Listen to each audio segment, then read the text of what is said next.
Hello and welcome to this episode of Demystified as we explore home cooking in a modern world.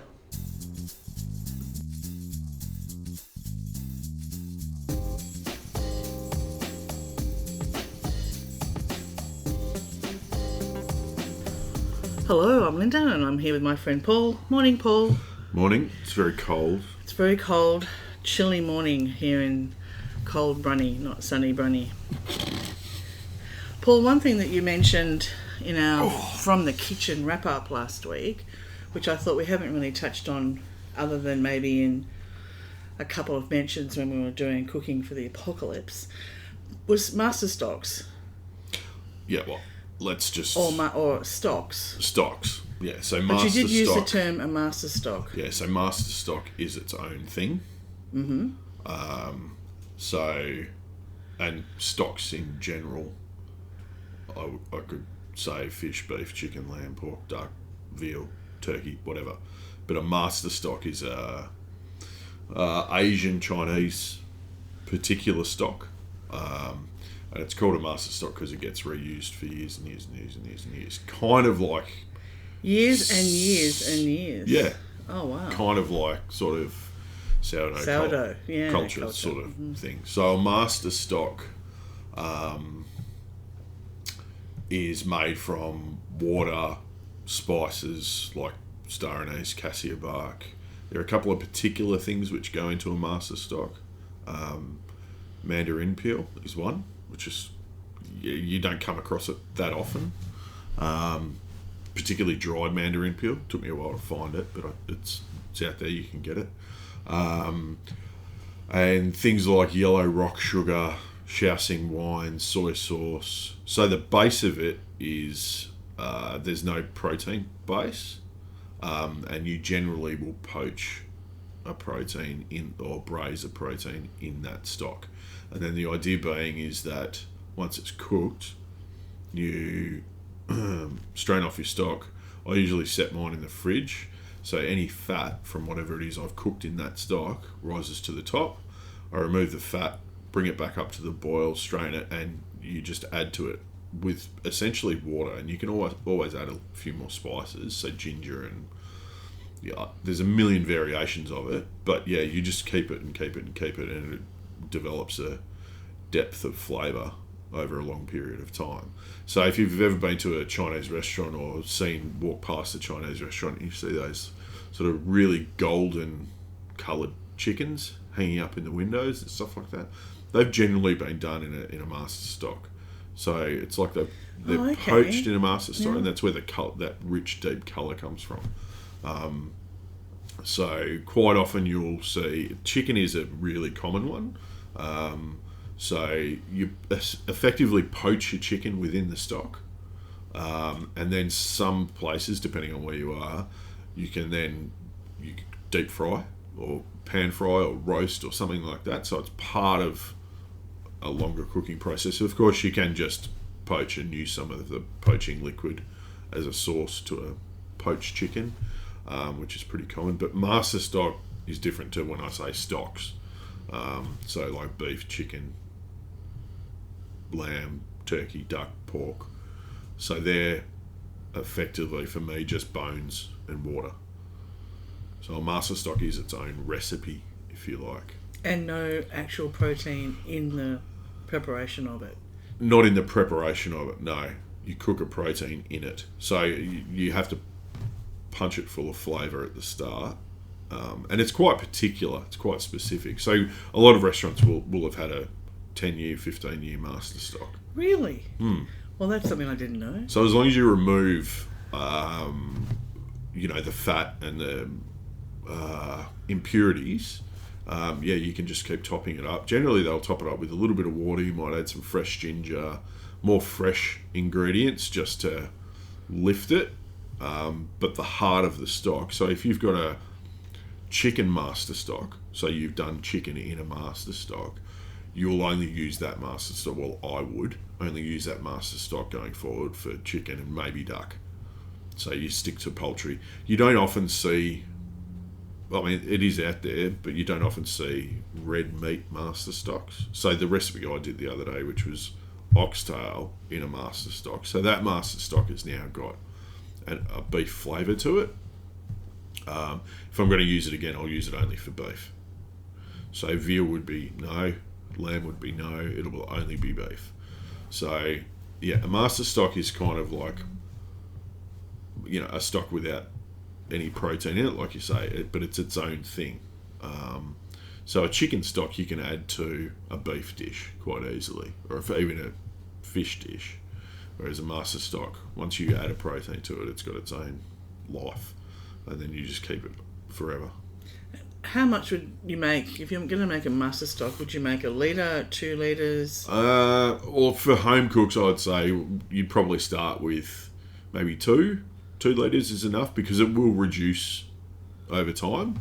But it's a great thing to have in the fridge. Like, do you keep it in the fridge or the freezer? Fridge. I mean, if you're going to use it semi-regularly in the fridge, but it's really important to get the impurities out of it. Mm-hmm. So when I say the impurities, once you've made the stock and you've done whatever you're going to do with it, strain all of the spices out. Make sure you remove the fat from whatever it is that you've cooked in that stock. So I'll show you the one I've got later. It's got a big layer of fat on top. I'll just get rid of all of that. I'll bring the stock up to the boil. It's always got to come back up to the boil just for safety. Bring it up to the boil, and then I'll strain it again and stick it in the fridge, and it'll just sit there. Okay. And as long as it's in the fridge and there's no impurities in it, you'll need to. It's not going to keep forever and ever and ever unless you attend to it. So you'll need to, if you're not going to use it for a month, you'll probably need to bring it up to the boil just to cook out any bacteria or anything that's developed. So you'll need to bring it up to the boil. Of course, you can keep it in the freezer. But when you put things in the freezer,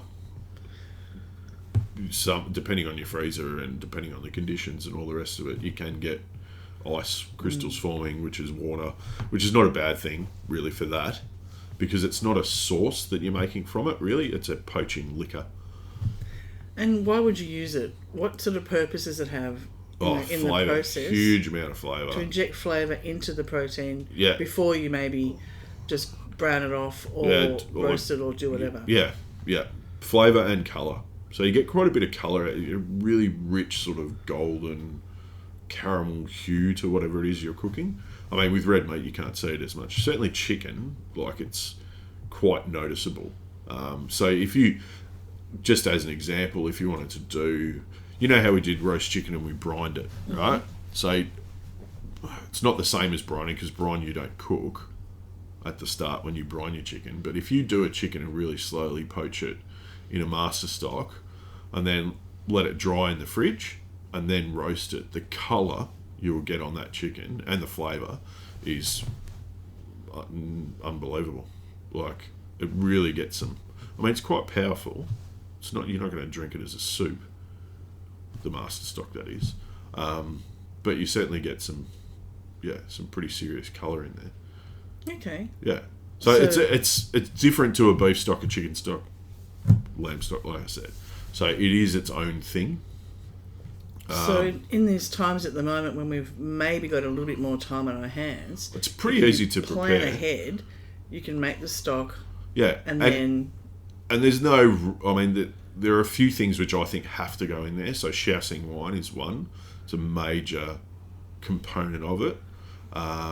Soy sauce, of course. Mandarin peel. There's a couple of things in there.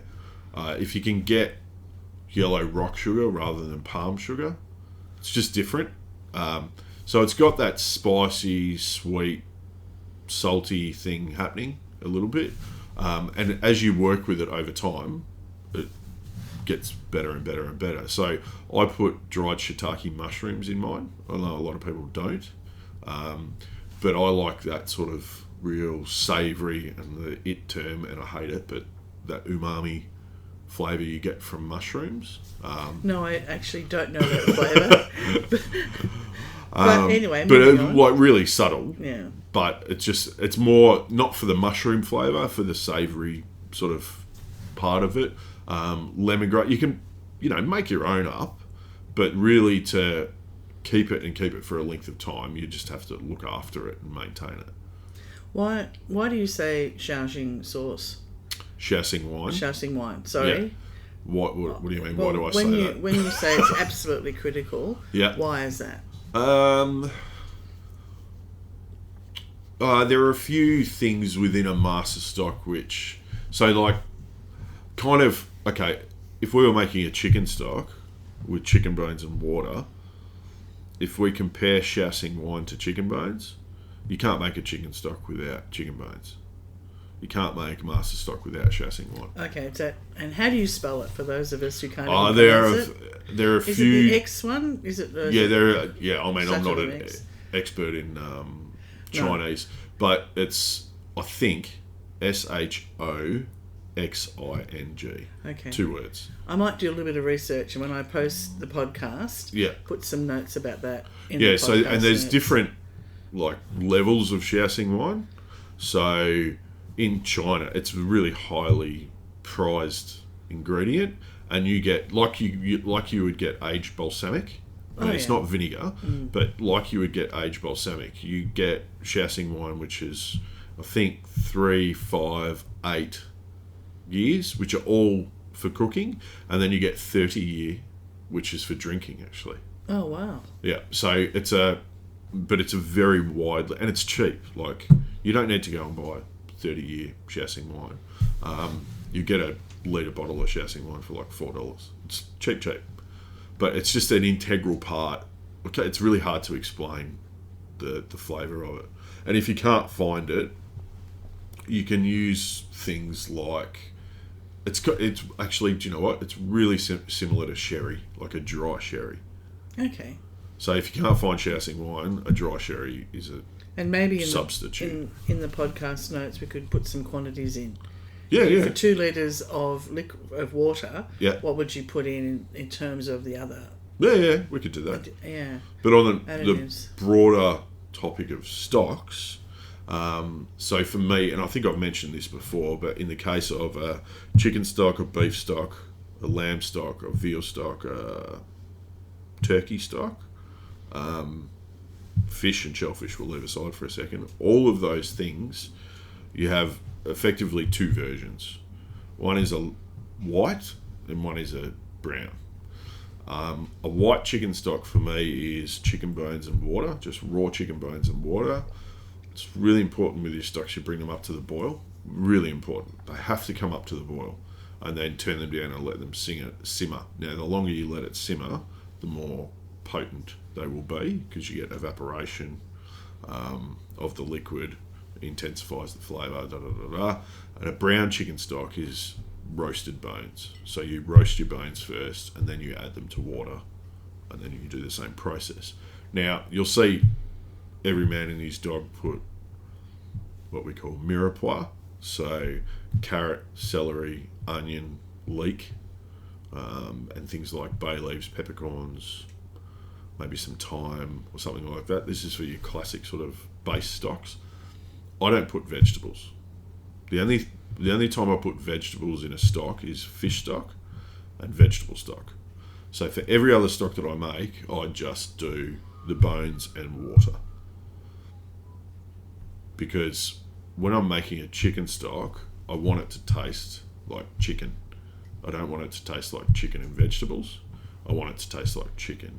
Fish is a little bit different, because a fish stock for me is a very brief cook, whereas a chicken stock, I'm talking 5, 6, 7, 8 hours at least. Same with beef, veal, duck, all of the rest of them, lamb. So I just use water and the bones. The other benefit of that is that if I cooked vegetables and chicken in a stock together for 6 hours, 7 hours, the vegetables, as you could imagine, break down and go to almost like slush. By the time you strain it and do all the rest of it, and you get a lot of impurity from the vegetables, like you get the fibres and all the rest of it, and it'll make your stock cloudy. If you just use the bones of whatever it is stock you're making and water, your stock will be much clearer. Your stocks, I think, white or brown, should look like, so they'll be different colours, but should have the clarity of like a nicely brewed cup of tea. That's the best way to describe it. So even if you've got a white chicken stock, yeah, it'll have that sort of slight sort of haze of different colour. It's not going to look like water, but it'll be a different colour, but the clarity of it should be like a cup of tea. And a brown chicken stock the same. It should be like a cup of tea. Now fish stock for me, you only do fish stocks for about 20 minutes max, because you're not going to get, there's not a lot of benefit to overcooking a fish stock. So with fish, I do onion, celery, leek, a few peppercorns and a bit of bay leaf.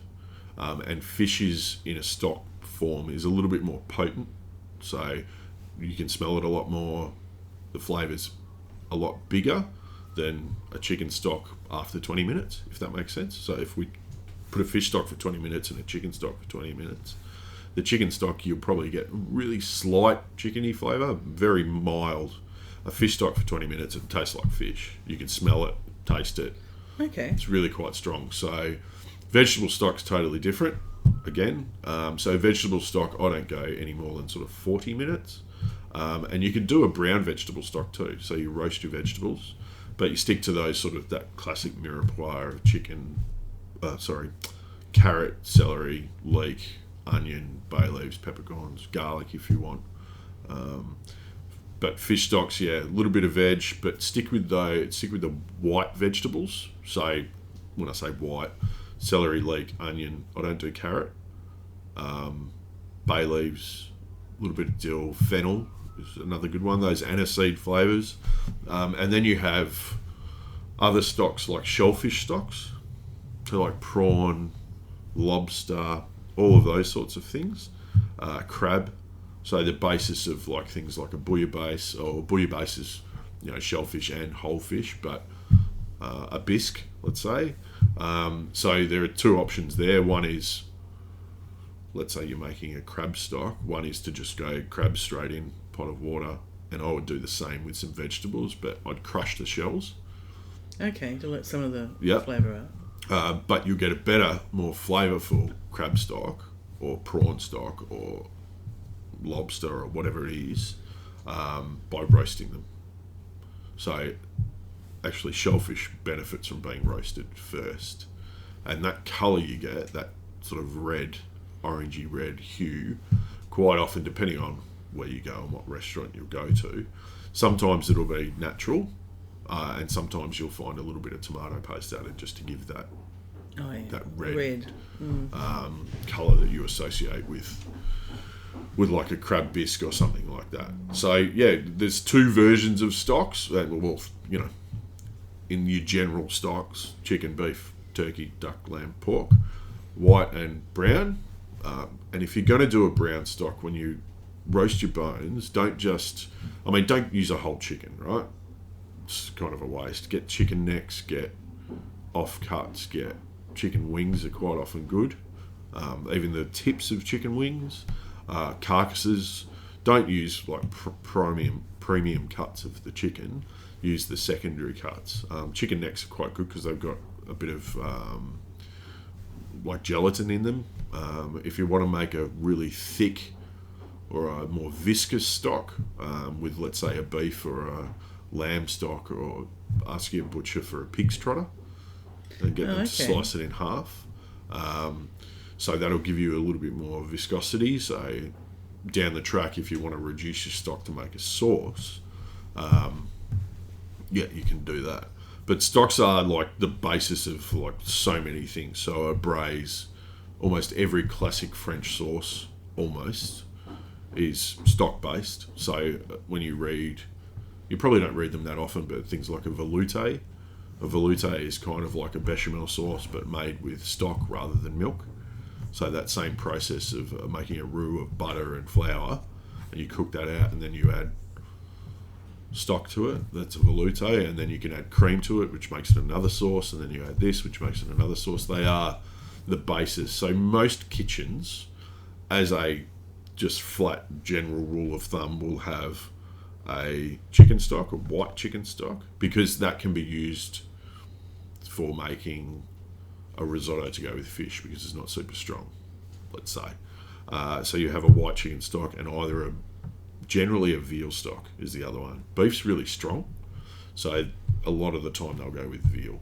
And they'll be the two bases of a lot of sauces. Something, even soups and things like that. So French onion soup is a combination of chicken, onions, and a whole ton of them, chicken stock and veal stock together. Oh, okay. So there's also things like that classic Vietnamese soup pho.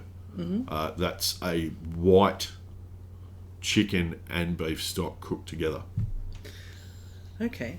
With a whole heap of spices and all the rest of it. But they're not roasted. That's how they get that nice clear but flavourful soup. And they actually put chicken bones and beef bones together in the pot. Oh, wow. Yeah. So, it is, yeah. I think everyone who's lived in a little while in particularly Australia, which has got Vietnamese restaurants in every suburb, Yeah. we've all tried a pho and they're fantastic. Mm. Well, I know, I think we talked about this before, but having that roast chicken and making stock out of the bones was great to have in the freezer for those times that I made risotto, a light soup for lunch. Yeah, and quite, great. I mean, like... having it there. Yeah, quite often people, ask me what's my sort of guilty food or what's my guilty pleasure thing or where something I really enjoy that I don't make myself. So Peking duck is one thing. So if I want to have Peking duck, and I'm talking classic Peking duck with the pancakes, the hoisin sauce, the cucumber, spring onion, and the duck itself, sometimes I'll do a bit of a cheat and just go and buy a whole duck if I can't be bothered going through the process of roasting my own.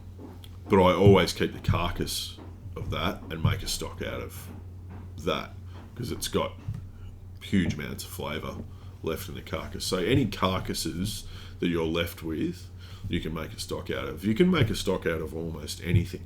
So if you wanted to, no, I'm not saying that you would, but you know how something like a roast potato has a really distinctive flavour? Yeah? There's nothing like the flavour of a roast potato. Yeah. Effectively, what you could do is roast potatoes, and then once they're roasted, add water to it, and make a roasted potato stock. Why not? Well, why not? Yeah. Yeah. I mean, it's probably a waste of good roasted potatoes, but nonetheless, but you could. Why not? So if you've got, now I'm not saying this is the ideal way to go about it, but sometimes, I mean, I did this the other day at home. Em said to me, we've got a whole heap of vegetables. And I said, I'll just do a big tray of roasted vegetables and we'll have some whatever. And we had leftover. And then I was looking at the roasted vegetables and they were a bit sad and been in the fridge for a day or so. And I was like, they're not appealing anymore. But what I did was I just added them to not an abundance of water, just a bit of water. And I just made a roasted vegetable stock. So I didn't cook for very long. And I just added that to a soup, which I made. Oh, nice. Just to give that kick. Roasted vegetable, and rather than just add water. So you can make a stock out of almost anything. Almost. But yeah, just remember there are two versions, white and brown, I think.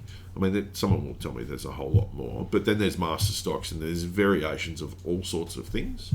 But yeah, with anything that you've got protein involved, so beef, chicken, lamb, turkey, duck, whether you've put it at the start or at the end, they will last quite a long time, but you need to maintain them and look after them. So a chicken stock doesn't last forever, even if you bring it to the boil and bring it to the boil and bring it to the boil and bring it to it's not going to last forever. Master stock's a little bit different because it's got a lot of salt and sugar and all the rest of it. But yeah, just look after them. And when you get a chance to make one, they're not difficult. Like, it's bung it in a pot, stick some water on it, and cook it out. But just with your water content versus your vegetable or chicken or whatever content it is, depending on how much time you've got, will depend on how much water that you add. So generally, just enough water to cover. So if I'm doing one duck carcass, I'll put it in let's say a 3-litre pot, maybe a 4-litre pot. I think my pot's 4 litres. I'll just stick the duck carcass in, any of the bits of spices that came with it, because they generally put some star anise and spring onions and stuff in it.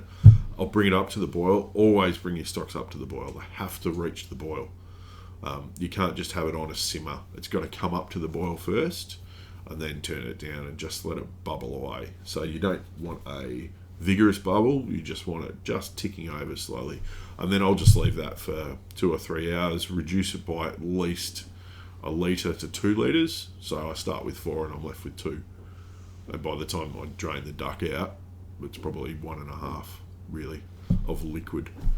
But yeah, and then you can add that to, if I make a risotto with duck, why not?